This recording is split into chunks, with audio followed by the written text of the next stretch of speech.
Hello students. आज हम class seventh का जो चैप्टर है उसके क्वेश्चन आंसर करने जा रहे हैं। कल हमने कुछ क्वेश्चन किए थे, आज फिर से हम जो हमारा chapter forest over life line है तो उसी के क्वेश्चन आंसर आज हम फिर से करेंगे। तो देखो हमारा क्वेश्चन नंबर 6 क्या है। क्वेश्चन नंबर 6 है, list 5 product we get from forest. जो हमारे फॉरेस्ट होते हैं उनसे हमें कौन कौन सी 5 ऐसी चीज़ें मिलती हैं जो हमारे लिए फ़ायदेमंद हैं। तो फ़ायदेमंद नहीं पूछा उन्होंने, पूछा कि आपको कौन कौन सी 5 चीज़ें मिलती हैं। तो सबसे पहले हम देखते हैं, we get medicine from the forest. Forest से हमें मेडिसिन मिलती है, दवाइयाँ मिलती हैं। We get gum from the forest. Forest से हमें क्या है, गम मिलता है, गोंद मिलता है। ठीक है। We get wood which is use for many purpose like making, ठीक है, एटसेट्रा। अब ये बोलते हैं कि हमें वहाँ से क्या मिलता है, लकड़ी मिलती है जिसको हमें बहुत सारे कामों में इस्तेमाल करते हैं, जैसे कि बनाने के लिए, कुछ ना कुछ बनाने के लिए हम इसका इस्तेमाल करते हैं। लकड़ी को हम जलाने के लिए इस्तेमाल भी कर सकते हैं, तो इसलिए हम यहाँ पे लिखते हैं करते हैं, तो हम बर्निंग भी लिख सकते हैं कि बर्निंग में भी इसका इस्तेमाल होता है। We get food for the animals from the forest. देखो जो एनिमल्स होते हैं, जानवर होते हैं, उन जानवरों को फॉरेस्ट से क्या मिलता है, खाना मिलता है, घास वगैरह मिलती है ना। नेक्स्ट है, we get sealing wax from the forest. देखो फॉरेस्ट से हमें क्या मिलता है, वैक्स, सीलिंग वैक्स होता है जो कि फॉरेस्ट में ही मौजूद होता है। ठीक है, जो सील करने के लिए होता है, तो वो हमें फॉरेस्ट से मिलता है। तो ये कुछ प्रोडक्ट है जो हमें फॉरेस्ट से मिलते हैं। नेक्स्ट क्या है हमारा,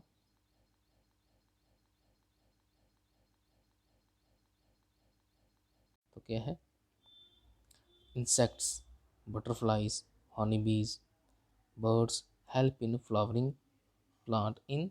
देखो ये सारे इंसेक्ट या बटरफ्लाई, हनी बीज होंगे या बर्ड्स होंगे, ये किस में मदद करते हैं, पॉलिनेशन में। पॉलिनेशन एक प्रोसेस है जिससे क्या होता है कि हमारे जो सेक्स गैमेट्स हैं प्लांट्स के अंदर वो क्या है, ट्रांसफ़र होते हैं। ठीक है। नेक्स्ट क्या है, forest is a purifier. Forest है वो क्या करता है, सफाई, प्यूरीफाई करता है, किसको, हवा को करता है, किस किस को, वाटर एंड एयर को। Herbs layer form the layer in the forest. Hub किसकी लेयर होती है, सबसे जो नीचे वाली लेयर होती है, जैसे सबसे ऊपर क्या होगा, बड़े दरख्त, फिर छोटे दरख्त। ठीक है, जो सबसे छोटे दरख्त हो गए उनको हम क्या बोलेंगे, हर्ब्स बोलते हैं। नेक्स्ट क्या है, the decaying leaves and animal dropping in the forest and rich the soil as humus. जो सड़े गले पत्ते या एनिमल मर जाते हैं तो जब वो मिट्टी में मिल जाते हैं तो वो क्या बनाते हैं, ह्यूमस बनाते हैं सॉइल के अंदर। नेक्स्ट हमारा क्या क्वेश्चन है, why should we worry about the condition and issues related to the forest for farmers. देखो ये बोलते हैं कि हमें जो जंगल हैं उनके लिए हमें चिंता क्यों करनी चाहिए। ठीक है, जो जो भी जंगल के रिलेटेड मसले हैं उनके प्रति हमें क्यों अपने आप को चिंतित रखना चाहिए, अपने आप को थोड़ा सा इसके लिए अवेयर रखना चाहिए कि क्यों फॉरेस्ट हमारे लिए जरूरी है। तो ये बोलते हैं, we should worried about the deforestation as it would lead to the floods, increase in the earth's temperature, decrease the animal habitat and soil erosion. बोलते कि अगर ज़्यादा से ज़्यादा दरख्त काटे जाएंगे, डिफॉरेस्टेशन ज़्यादा होगी, उसकी वजह से हमारी ज़मीन के ऊपर, हमारे अर्थ के ऊपर क्या आएगा, सैलाब ज़्यादा आएंगे। फिर क्या होगा, अर्थ का टेम्परेचर ज़्यादा बढ़ जाएगा। ठीक है, सैलाब आएंगे, अर्थ का टेम्परेचर ज़्यादा बढ़ जाएगा, जानवरों का जो हैबिटेट है, उनका घर है, वो ख़त्म हो जाएंगे, जानवरों का रहने के लिए जगह ख़त्म हो जाएगी। और सॉइल क्या है, इरोजन हो जाएगी, जो ऊपर वाली मिट्टी होती है वो क्या हो जाएगी, सारी बह जाएगी। ठीक है, डैमेज टू फॉरेस्ट डायरेक्टली और indirectly effect the human habitat and environment. बोलते कि अगर हम फॉरेस्ट को हम डैमेज करते हैं, उससे इंसान का हैबिटेट, इंसान का रहने के लिए जो भी जगह है उसके भी ऊपर भी असर पड़ेगा। ठीक है, और साथ में हमारे इन्वायरमेंट में भी क्या है, बहुत सारे असर नज़र आएंगे। So it must be a matter of concern among us. तो इसलिए हमें इसको देखना चाहिए कि फॉरेस्ट को अगर हम नुकसान पहुंचाएंगे तो उसके क्या क्या असरात हमारे ऊपर हो सकते हैं।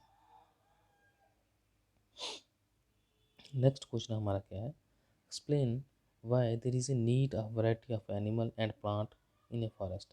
ये बोलते हैं कि फॉरेस्ट में कौन कौन से जानवरों की ज़रूरत होती है, प्लांट और एनिमल्स की क्यों ज़रूरत होती है।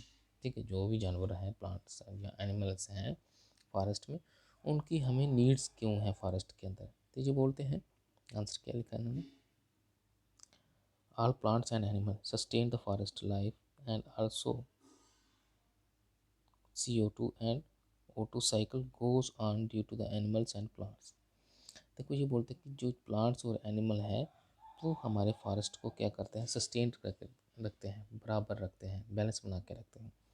जैसे कि कार्बन डाइऑक्साइड और ऑक्सीजन के बीच ये प्लांट्स और एनिमल क्या करते हैं कि बैलेंस बना के रखते हैं। ठीक है, देखो जो कार्बन डाइऑक्साइड वो इस्तेमाल कौन करते हैं, प्लांट्स, और प्लांट्स का क्या देते हैं एनिमल्स को, ऑक्सीजन। तो इस तरह से एक बैलेंस बना रहता है।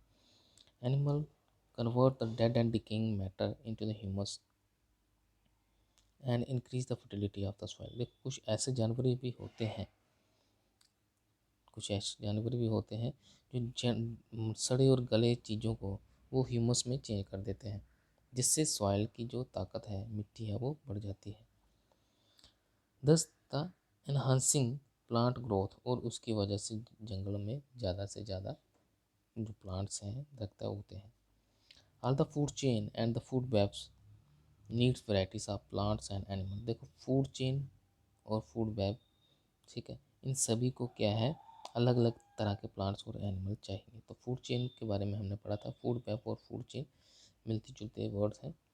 जैसे कोई जानवर घास खा रहा है, फिर मान लो कि ये घास है, घास को मकड़ी ने खाया, तो मकड़ी को मेंढक ने खाया, और मेंढक को कौन खा गया, सांप खा गया। तो ये एक तरह की फूड चेन है।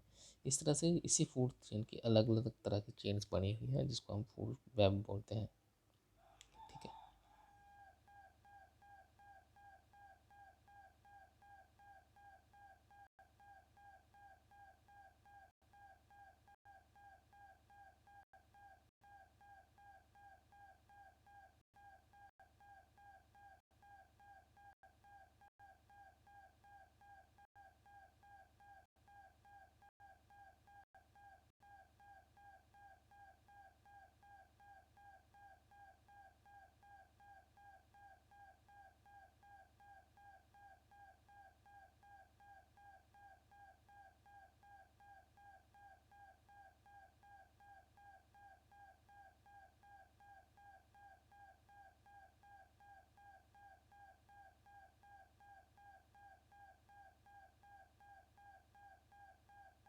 ये ऊपर है वो क्या है, क्लाउड्स है।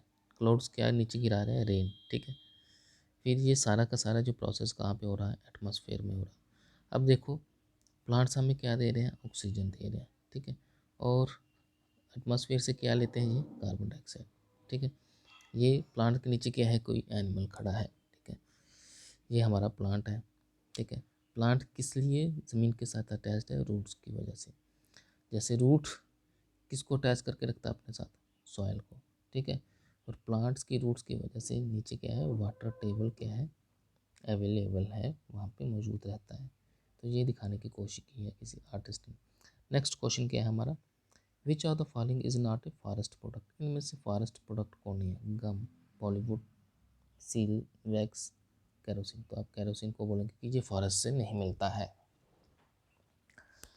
ओके, नेक्स्ट क्वेश्चन है, which of the following statement is not correct. इनमें से कौन सी स्टेटमेंट करेक्ट नहीं है। Forest protect soil from erosion, ठीक है, ये करेक्ट है। देखो सॉइल के बहने को फॉरेस्ट बचाता है।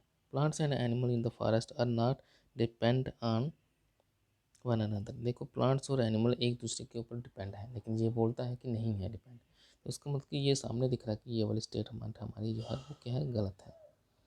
Forest influence the climate, yes ये भी ठीक है।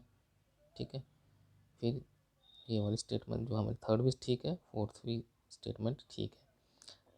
सेकंड स्टेटमेंट गलत है, इसलिए हमारा आंसर क्या होगा, सेकंड स्टेटमेंट वाला जो होगा वो हमारा आंसर है। ठीक है, micro organism act upon the dead plants to produce. देखो माइक्रो ऑर्गेनिज्म है वो डेड प्लांट पे क्या करता है, अटैक करता है। ठीक है, क्यों अटैक करता है, किसको लिए अटैक करता है, क्योंकि ये क्या प्रोड्यूस करता है, ह्यूमस। ठीक है, मशरूम भी नहीं करता है, वुड भी नहीं करता, ये क्या प्रोड्यूस करता है, ह्यूमस। तो आज के लिए इतना ही। Thank you, have a good day.